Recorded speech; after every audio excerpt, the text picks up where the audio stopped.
trigonal. In bracket you have rhombohedral.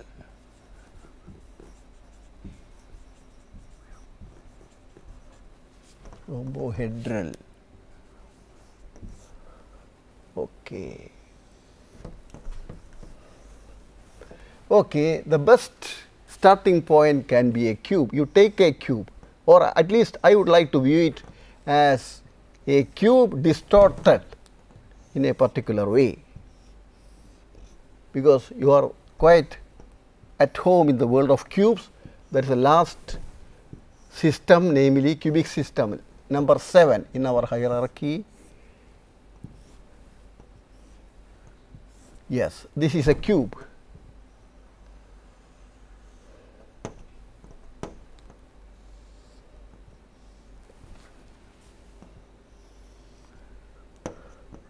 Yes, to give you the answer, namely the relation between this and the trigonal or rhombohedral prism, I will ask one question: what will happen if I distort this cube along this? Okay. Just distort it like this. Well, I do not have any cubic say specimen here, or I would have done it. Okay. Let me see. Well, but this is not this is a rectangular parallelepiped. See, if I just push it like this, it gets distorted. See, you will get that. See, if I distort it like this, with respect to this direction, I can call it x axis, y axis, z axis.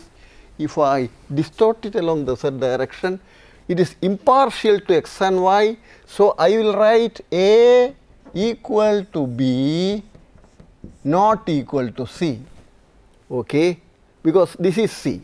See, this is C, this is A, this is B. Just it is very clear that with respect to a distortion as shown in the figure, A equal to B, because with respect to this, with respect to z axis, x and y are impartial. Whatever distortion happens along the x direction, the same distortion happens in the y direction. So, A equal to B, not equal to C, and again with a distortion like this, the angles do not change at all. Alpha equal to beta equal to gamma equal to 90 degrees. We have realized that this is a tetragonal prism. Tetragonal prism. What I have just proved here is that a tetragonal prism can be realized out of a cube by distorting it in the normal fashion, that is by negotiating a distortion normal to the square faces. Suppose I ask a question like this. Suppose I distort it like this. See, I will give you, you imagine a direction like this. See, you call it a cube diagonal. If you distort a cube along one of its cube diagonals, what will happen? Well, this is in fact one requires further understanding on the geometry of a cube. See, if I ask a school student or a child in general about the relation between a cube and a square, they will immediately say, yeah, a cube is having square faces. Nobody say, everybody is sure about it. Suppose I ask the question, can I have a cube related to equilateral triangles? Then naturally the answer is, and school child will say no, a cube cannot be related to equilateral triangles, while a cube can be related to squares. But the fact remains that a cube is equally at home in the world of equilateral triangles as it is in the world of squares. Okay. It is something like 12 is 4 into 3, but it is equally 3 into 4. 4 times 3 is 3 times 4. Say 4 and 3 are say very congruently blended in the bigger entity, namely 12. In a similar way, equilateral triangles and square faces are very harmoniously fused in the geometry of a cube. A cube is as much happy in the world of equilateral triangles as it is happy in the world of squares. Even though school students or those who are making a first encounter with the cubes will be more comfortable in the world of squares than in the world of equilateral triangles. Well, even though I have made those statements, I am yet to make it clear. I will make it geometrically clear. Okay. See, now suppose I ask the question, do you see equilateral triangles in this cube? Yes, your natural response is likely to be no sir, there is nothing like an equilateral triangle visible here. But now I will just draw so many equilateral triangles. See,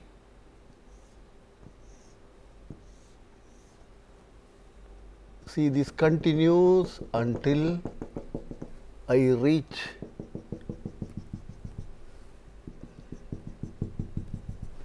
see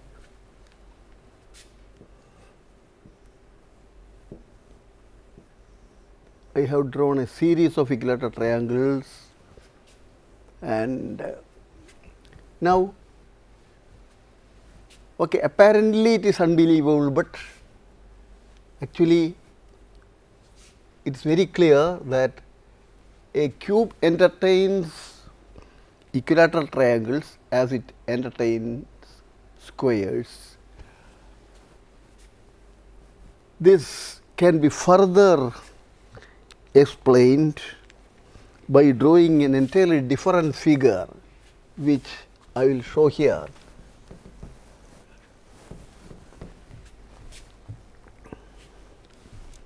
I am first going to draw a cube.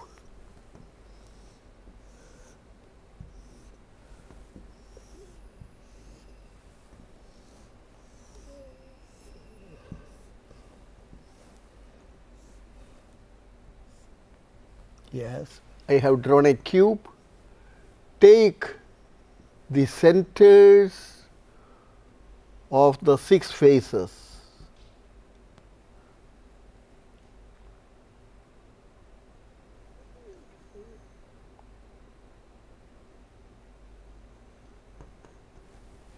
Yes, connect them.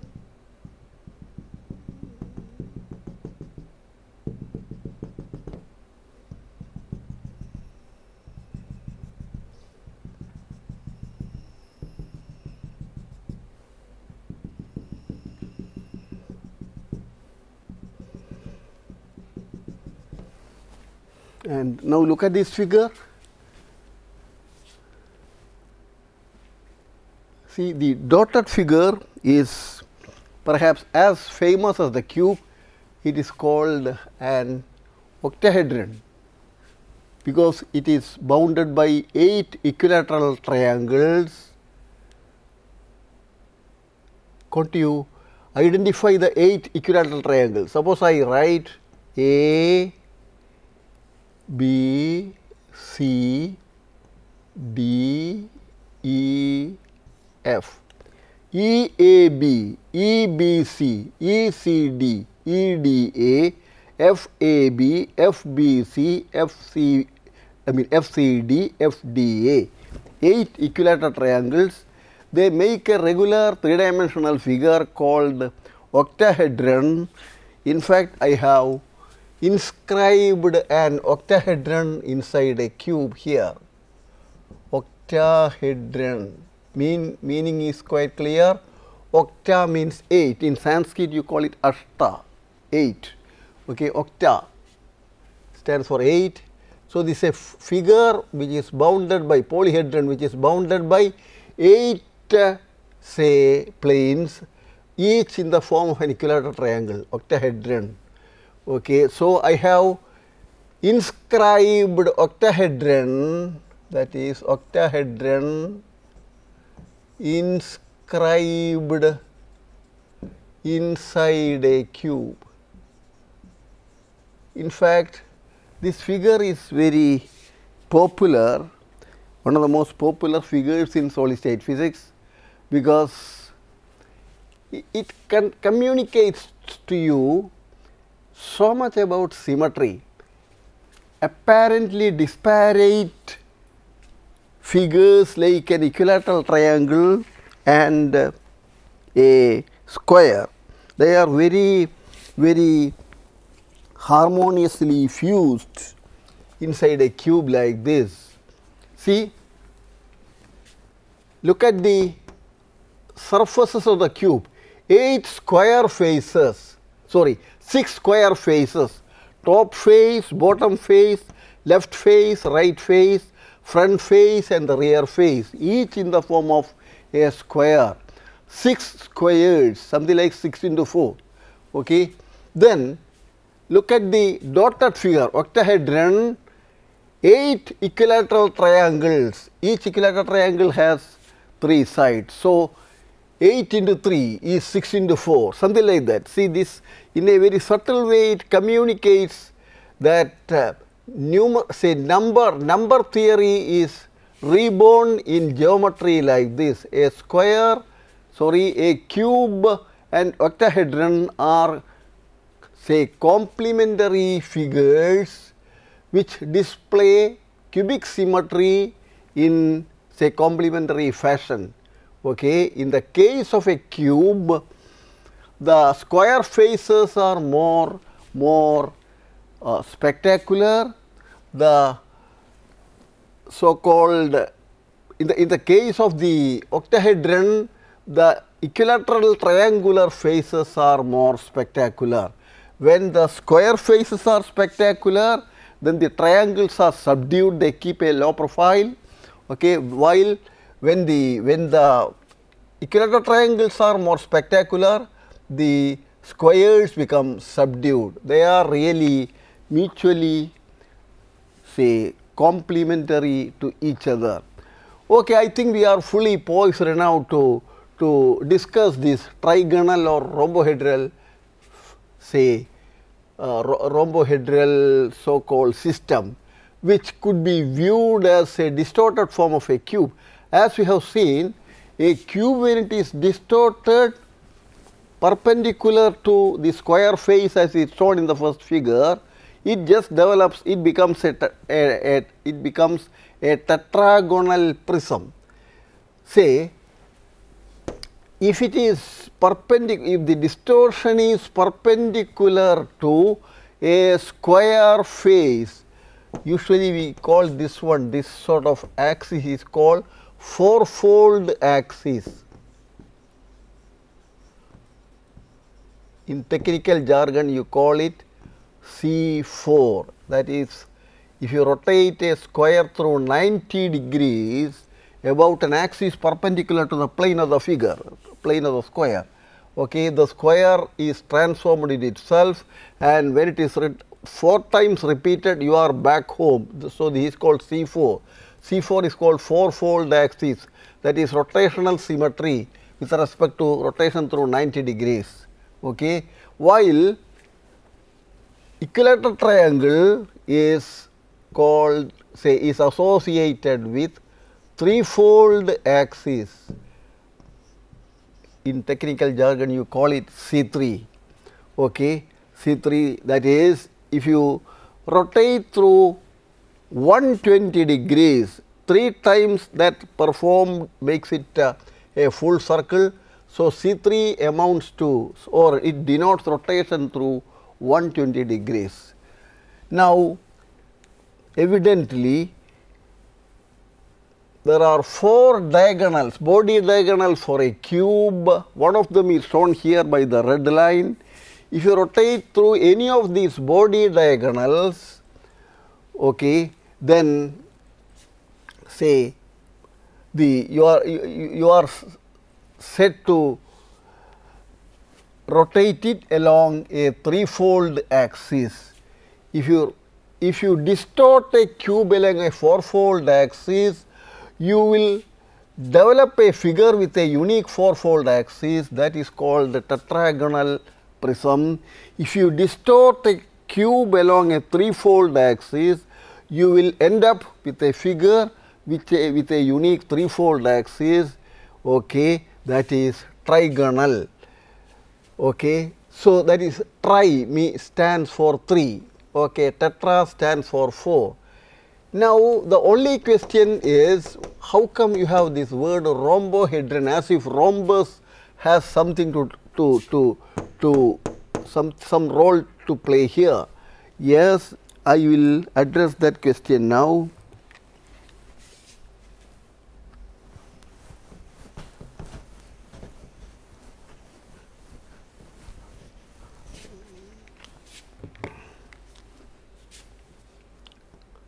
Again, I will redraw the cube.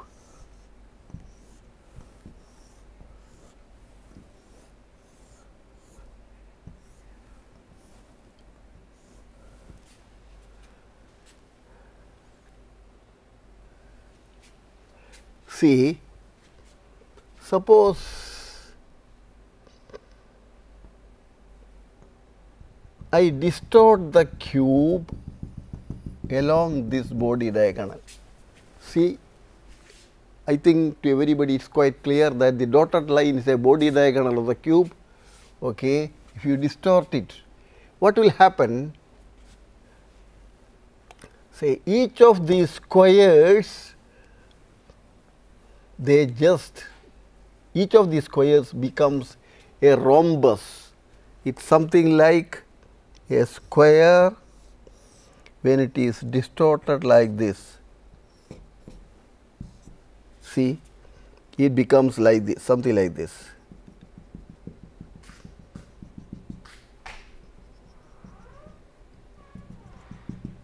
See, a square becomes a rhombus when it is distorted along a diagonal. This is called shear type of distortion, or shearing a square produces a rhombus. Its three-dimensional analog is this one, shearing, okay, or distorting a cube along one of the 4 body diagonals will produce a rhombohedron, because it is a figure where each of the 6 square faces becomes a rhombus. So, you have a figure which is bounded by 6 rhombuses instead of 6 squares as in the case of a cube. This is called rhombohedron. So, rhombohedron is something which say is the resultant of a shear distortion if it is implemented or negotiated on a cube. Okay. So, then what happens is the angles become non-90, the sides just retain their equality, the angles just deviate from 90. So, I will say A equal to B equal to C, alpha equal to beta equal to gamma not equal to 90. If it is equal to 90, it is a cube. See, if I push it like this, see these angles just deviate from 90. The thing is, the fate of alpha is just the fate of beta, which is the fate of gamma. They all are equally distorted, but they are no more equal to 90 degrees. This is a rhombohedron, and this is a unique threefold axis, that is why it is called trigonal. Okay, so, I have covered now the 7 crystal systems, okay, namely triclinic, monoclinic, orthorhombic, trigonal, tetragonal, hexagonal and cubic 7 crystal systems. Now, as we did in the case of rectangle by centering it, a centered rectangular lattice was a new lattice. In a similar way, by centering these triclinic, monoclinic etc. up to cubic prisms, okay, one can still try to create more lattices, and one can show that there are 14 say lattices, independent lattices or spatial rhythms. They are usually called Bravais lattices, Bravais, B-R-A-V-A-I-S, Bravais lattice, it is a French word, Bravais lattice. There are 14 of them. Just like in 2 dimensions, you have oblique, tetragonal, square, hexagon, and centering of say so called centering of rectangle gives you a centered rectangular lattice. In a while, well, you are likely to ask one question at this juncture: can we, in a likewise fashion, can we do centering of a square lattice? Perhaps I should have done it at that context. I forgot it, but I feel it can even be done now, centering a square lattice, because that will convince you about one important aspect. See, suppose I center a square lattice.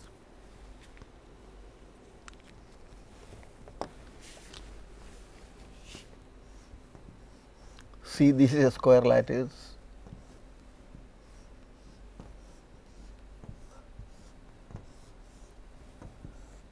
Like this.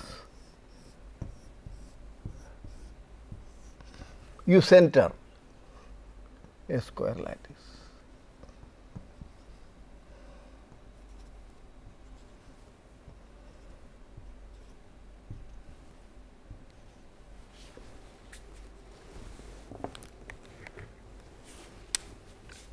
See,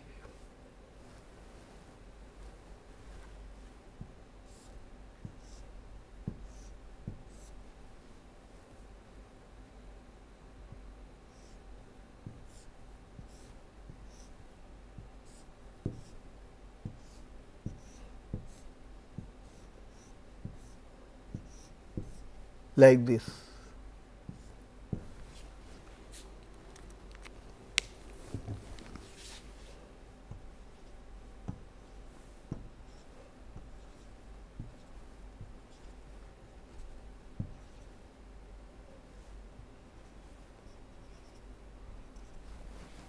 Well, I have taken a square lattice and I have centered it. See, the red colored say geometrical entities, they are the new basic units. What will you be calling it? Yes, the answer is evidently they are squares.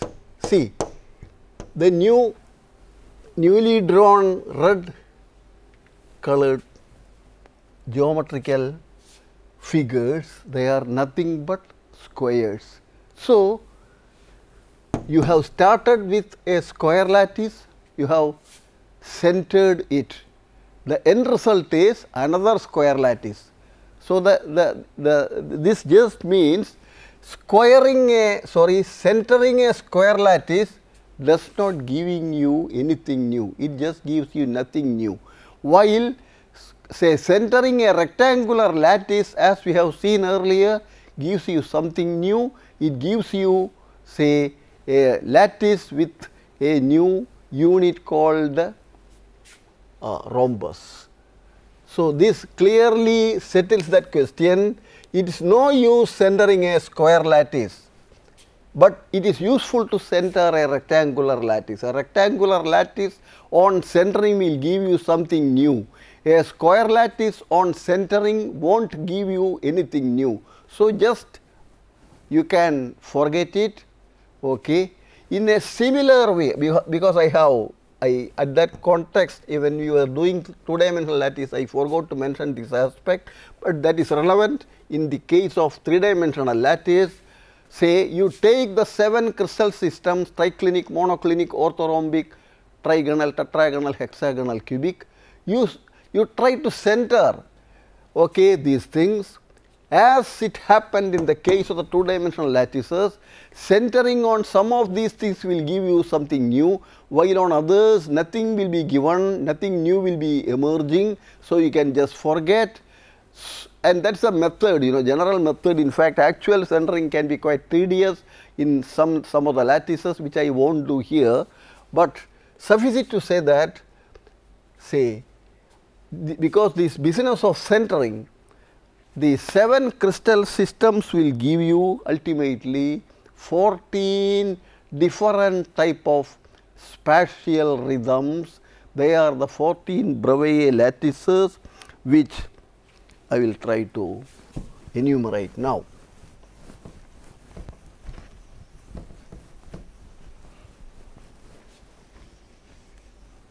The 14